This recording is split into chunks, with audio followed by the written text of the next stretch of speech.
In the last section, we went through a very long-winded demonstration of exactly what was happening inside of our local node. Now, at this point in time, our understanding of the Kubernetes architecture is kind of limited to this diagram right here and a couple of discussions about, some networking stuff and nodes and blah, blah, blah. Very simple, straightforward stuff. So in this section, I want to change that in a big way. We're going to walk through the process of exactly what happened when we fed that configuration file into kubectl and get a better understanding of what is kind of happening behind the scenes. Now, before I do, I want to give you a very quick demonstration at my command line, and I want to show you something rather interesting, okay? So I'm going to flip over to my command line. Now, some of these commands you are not going to be able to issue successfully.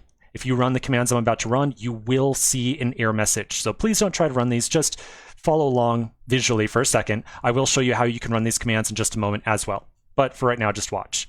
Okay, so I'm going to first start off by doing a kubectl get pods. That's going to list out the current status of our running pod right here. And as you can see, it currently has restarts of 0 and an age of 1 hour. Now I want to do something very interesting. I'm going to execute a command.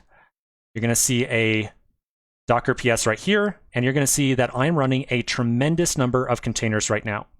One of the containers I am running is the multi-client image.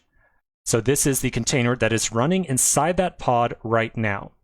Now I'm going to take that container ID. Again, this is a container that's running inside that pod. I'm going to take the ID, and I'll do a Docker kill with that ID. So this is going to completely kill that running container inside of that pod. So that's it. It is done. It's gone. Now I'm going to do a Docker PS again. If I scroll all the way back up, you're going to very quickly see that it looks like, hey, wait a minute, it's still there.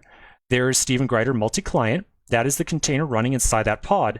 But you'll notice that the thing was only created 2 seconds ago. If I also run the command kubectl get pods, you'll notice that there is now 1 restart reflected inside of here as well. And so the thing that I wanted to demo to you here very quickly, that's going to kind of play into the diagram that we're going to look at in just a second, is that it appears that if we manually delete, or if one of those containers inside that pod crashes, it appears that it automatically gets restarted for us, for free. So with that in mind, we're now going to look at a rather complex diagram. We're going to walk through the process of what happened when we deployed, or applied, I should say, these 2 configuration files. Now, just a quick disclaimer, this is going to be a rather long video as we go through this discussion, so I don't know, pause it at some point and take a break if you feel like it. I don't know. Okay, so this diagram, super boring, not enough detail. I want to look at this right here. All right, so this is a little bit more realistic diagram. We're going to walk through this thing step by step and see what happens when we deploy one of those files. Now, on the right-hand side, you'll notice that I'm reflecting 3 separate nodes. Remember, a node in the world of Kubernetes is a computer, or essentially a physical computer or a virtual machine that is going to run some number of objects that we create inside of our cluster. You'll notice down here at the bottom center, I have something labeled called the master. On the left-hand side over here, we've got a deployment file. So the deployment file is essentially identical to the 2 files that we just put together that create a pod or a service. And then finally, up here on the top left-hand side, I have the Docker Hub that lists a couple of the different images that we have created throughout this course. So let's walk through a series of actions now. We're going to start off with our deployment file down here. Now we're going to imagine that rather than creating a single instance of the multi-client image or multi-client container, maybe we have a deployment file that instead says that it wants to create 4 copies using the multi-worker image. So we're just going to imagine, for the sake of discussion, that we slightly changed our deployment file. We're then going to imagine that we take this file and we feed it into the kubectl apply command. Remember, that is the command that we use to load up the 2 files that we had previously put together, the client pod and client node port.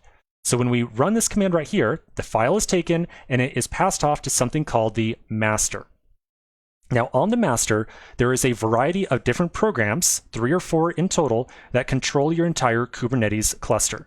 So there are 4 programs in total, but you and I are just going to kind of imagine for right now that there's just one program called the Kube API server. Again, 4 programs. We're just going to kind of consolidate it all down to 1. The Kube API server program is 100% responsible for monitoring the current status of all the different nodes inside of your cluster and making sure that they are essentially doing the correct thing. So we're going to imagine we take this deployment file and pass it into the master. Kube API server is going to see this new file. It's going to read the configuration file, and it's going to interpret it in some fashion. The master then has a little kind of notepad of sorts that records all of its responsibilities, or essentially all the things that you and I have told it to do in the form of these deployment files. So when we feed in the deployment file, Kube API server is going to look at that file, and it's going to see, oh, all right, the developer wants us to run 4 copies of multi-worker. And so Kube API server is going to update its little list of responsibilities and say, okay, I need to be running an image called multi-worker. I need to be running 4 copies of it, and right now I am running 0 copies. So Kube API server is going to update its little list of responsibilities right here, and it's going to say, oh boy, I need to be running 4 copies, and I'm currently running 0. Well, that's definitely bad news. So what's going to happen? Kube API server is then going to reach out to the 3 different nodes that are running. And it's going to say to each of these, hey, people, look, we got a big problem. We need to be running 4 copies of multi-worker, but right now we are running 0. So you 3 nodes, I want you to start up some number of copies of multi-worker. It's going to say to the first node down here, I want you to start up 2 copies of multi-worker. I want you to start up 1 copy. And I want you to start up 1 copy as well. Now, inside of each of these nodes, there is a copy of Docker running. That's right, a copy of Docker running inside of each of these virtual machines. That is true of the virtual machine that is running on your computer right now with Minikube as well. So technically, on your computer, you now have 2 copies of Docker running. Both the copy created by Docker for Windows or Docker for Mac, and the copy that is running inside of that single node that has been created by Minikube. Now, when the master down here says you need to create 2 copies of multi-worker, 1 copy, the copy of Docker inside of each of these different nodes is going to spring to action. It's going to reach out to Docker Hub, and it's going to find the multi-worker image right here. It's going to copy or download that image and store it on some local image cache inside each of these nodes. Now, the thing to remember here is that each of these copies of Docker are 100% kind of autonomous, not connected. So they're all going to reach out and grab that, oops, not multi-client, but multi-worker image. And so you can kind of imagine that we get the multi-worker image inside of each of these nodes like so. Then each node is going to use that image to create a new container out of it. So we're going to create 1 copy of multi-worker as a container. We're going to make another copy down here. And then we had said that this last node would make 2 copies of the container like so. Now remember, technically each of these containers are being ran inside of that pod interface, or that pod object thing. But for the sake of this diagram, we're just going to say, yeah, the containers basically exist, but they are inside of pods nonetheless.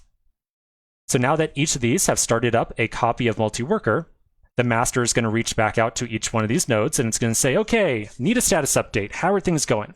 It's going to look at the first node. It's going to see, okay, 1 copy. It's going to look at the second node. Okay, 1 copy. It's going to look at the third node. Great, 2 copies. So in total, it now has 4 copies of multi-worker running. And so it goes back to its little list of responsibilities of sorts over here, and it's going to say, I now have 4 copies of multi-worker running. And at that point, the master says, all right, that's pretty much it. I'm going to sit back and relax because I've done my job. So that's pretty much the entire flow. Now, the last thing I want to mention is what happened when I did that docker ps command over here. And then you'll recall I killed that running container with docker kill on this ID right here. So what exactly happened there? Well, just a second ago when I said, oh yeah, the master sits back and relax, well, that's not what really happens. You see, the master is always continuously polling each of these different nodes. It's watching every single one, and anytime that something happens inside one of these nodes, the master gets a little notification. So we can kind of imagine that when I ran docker kill and then I killed that container, we can imagine that one of these containers essentially fell away, like so. So the master then got a little notification that said, hey, little issue here, one of our containers just up and died, completely gone. And so the master very temporarily updated its little list of responsibilities to say, okay, I need 4 copies of multi-worker, but I now have 3 copies running. Whoa, that's a big problem. So the master then looks back out at its collection of nodes, and it says, maybe it picks this node right here and says, hey, you need to have an additional copy of multi-worker running. And so this node right here will use that image that it's already downloaded, and it'll create a new container out of it. So multi-worker container. And then it reports back to the master and says, hey, we're good. I just started up another copy. And so the master says, great, I now have 4 copies running again, and I am plenty happy. All right, so that is the full flow. That is what is happening behind the scenes. Now, some of the big takeaways that I want you to understand here from all this stuff. First off, when you and I loaded up that deployment file, we did not pass that deployment file directly off to one of these worker nodes. Instead, the deployment file went to the master. So the big lesson here is that you and I, as developers, work with this master. You and I do not work directly with the nodes over here. In other words, you and I are never going to reach into a node with some series of commands and attempt to manually start up a container inside of one of them. Instead, we're always going to use the kubectl command line tool, which is going to send all of our commands off to the master.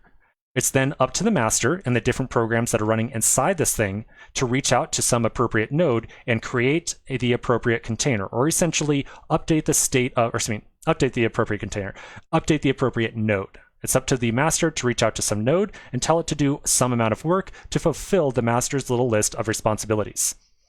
The next big thing to take notice of is that the master is always watching each of these different nodes.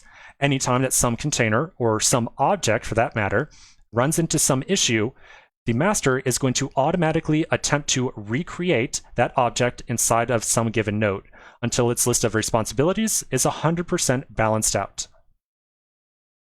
Now, that kind of idea of us kind of saying, hey, master, here's your list of responsibilities, and then having the master constantly work to make sure that that list of responsibilities is fulfilled is one of the most important ideas in everything around Kubernetes. Yes, just as important as that other thing I said was really important, the networking stuff. Yeah, there's a lot of important stuff. You get the idea. But in reality, or all joking aside, the idea of the master constantly working to fulfill this list of responsibilities right here is very important. So we're going to take a quick pause right here, and we're going to have a real quick discussion. I'll make it as quick as I possibly can, I promise, about how we interact with Kubernetes in general, and how we approach this idea of having the master kind of have this list of responsibilities that it needs to fulfill. So quick pause right now. We'll come back to the next section, and we're going to expand on this idea around the master.